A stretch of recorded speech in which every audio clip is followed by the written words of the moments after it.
Sige lang. Okay, so good afternoon, Good afternoon. everyone. So today I will perform hair shampooing. Tama? Okay. So good afternoon, Mrs. Johnson. Doon ka sa kabila para makita ka nila. I'm your CNA for today. My name is Joanne. And can I have your name and what's your birthday? When is your birthday? And can I check your ID badge? Okay. So today, kailangan po natin i-prepare first yung mga equipment, yung basin, yung towel, shampoo, brush. So paano ito babasahin? Ganyan din kami. Disposable gloves. So, yun po ang kailangan. Okay. Okay. So, first, kailangan purpose to maintain personal hygiene of the client. Sige, nag-hair shampoo ka ba? Ikaw mismo. Bakit? Oh, yes. Bakit ba? Kung galit ka. So, ano yung purpose mo for hair shampoo? Sabi mo sila. For hair shampoo. Hindi ko mabasa. Ikaw mismo, bakit ka naglilinis ng hair mo? To prevent, para po sa hygiene. Oo, tama. Hygiene, yun, para sa mga, yung mga, may mga dandruff, o ano. Tapos circulation, is it true? Yes. At saka, anong feeling mo after mag-hair shampoo? Mare-refresh. So, importante ba yun? Yes, sir. Kahit nakakumato si patient or kahit nakasakit si patient? Yes. Dami namang trabaho. Okay. Ano ba yung mga general considerations natin? Okay, let's talk about contraindications. Kailan ka dapat hindi na perform ng hair shampoo? Kung may brain surgery. Pag may brain. Oo, di ba? Huwag kang tanga-tanga bukas nga, di ba? Tapos hindi, kailangan ko to. So number one is kung meron kayong head injury. Whatever it is, maybe surgery, maybe cut, mga wounds, mga gano'n. Basta may mga gano'n openings. So you need to check the chart first. Oo. Kung pwede ba siya o hindi. Or can you say contraindication? Indication. Can you also say contraindication? Contraindication. So pag sinabi pinagbabawal, ang English dun ay contraindication. So may dalawa tayong contraindication. Yung sabi ko nga number 1 kanina is yung head injury. Kasama na dyan yung spine injury at saka yung back injury. Kasi tingnan mo guys, itong position ng patient natin. Look at this position ng patient. Pag hyperextend mo yung ulo, can you show them ano yung hyperextend? Yung gano'n. Yan. So, natatamaan ba yung spinal cord mo? Yes. Di ba imagine mo pag may sakit kayo sa spinal cord, whatever injury it is, it can cause more trauma doon sa part na yon. So, pinagbabawal natin ng any forms of head injury, neck, or spine injury. Bawal yun. Number 2 is yung meron tayong mga headache, vertigo, at saka yung dizziness. Kasi look at the position again. Magkakos ba ito ng pagkahilo sometimes? Yes. Kasi pag matagal ka na nakagano, pag ganun, baka mag-fall si patient dahil nahilo-hilo siya. So, dalawang bagay ang contraindications. Ano yung contraindications natin? Head injury, spine and back injury, headache, vertigo.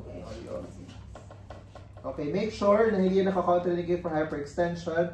Observe PPE. Ano yung mga PPE mo dyan? Ay, walang PPE. So, wala tayong, may contra also ng PPE. like? Yun, if Gloves. possible. Ano PPE mo? Gloves.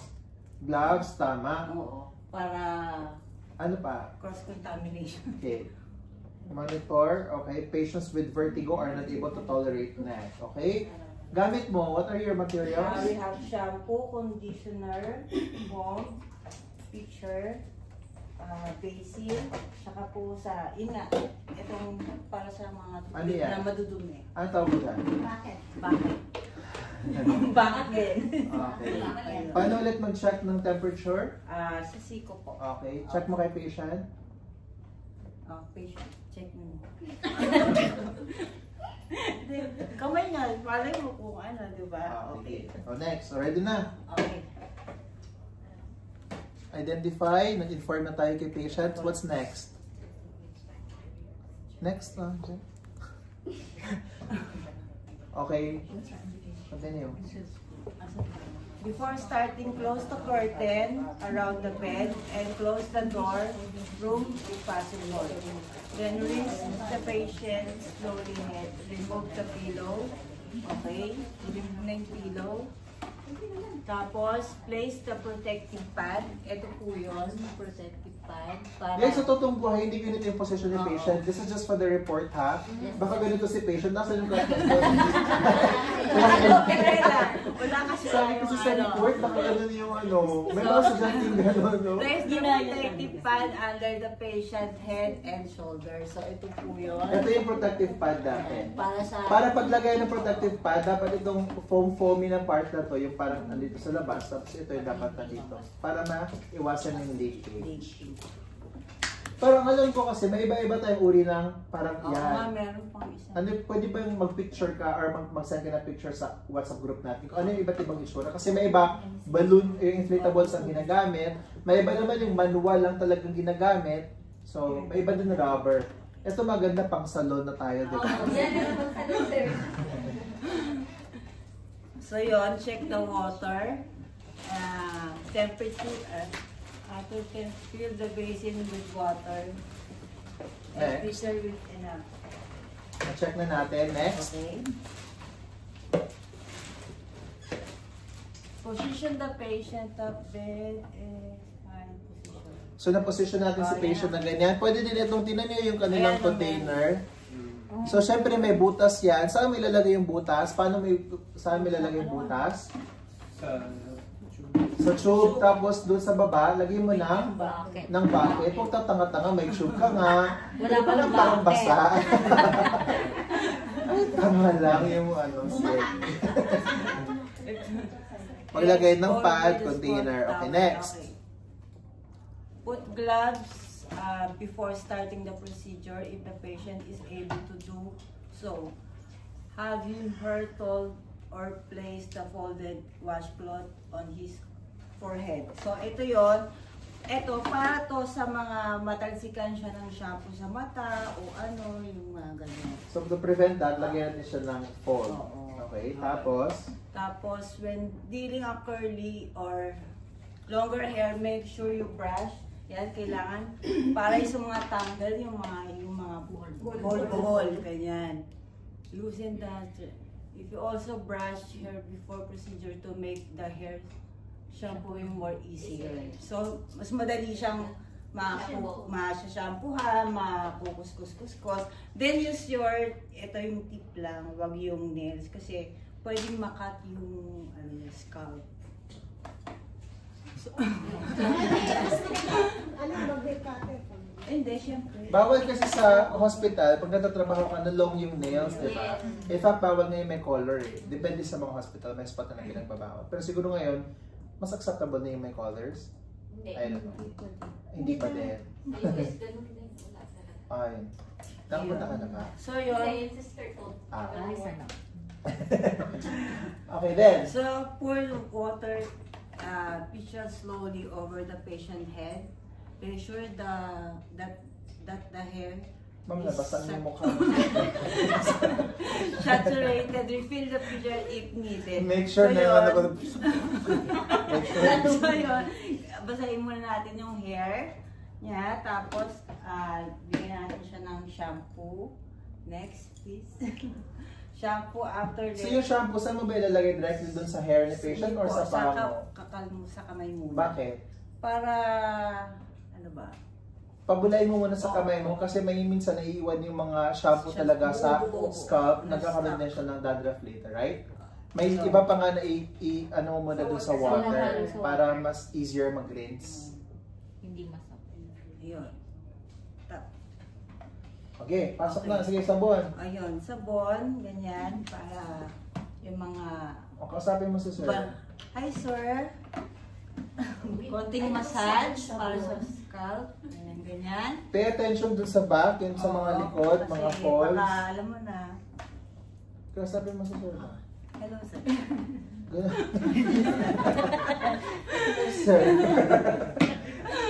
Tapos yan, tas Ang importante dito, aside from you doing the procedure, you're also making connection ba? Ang tawag doon is establishing rapport. Yung magkaroon ng trusting relationship between you and your patient, di ba? Yun naman ang goal natin, yung magbigay ng care. Pag procedure lang, wala problema, kahit sino can do that. But to provide that tender, loving care, doon na dapat talaga nag-i-inject yung pagiging, you know, nurse natin, pagiging caregiver natin. Hi, sir.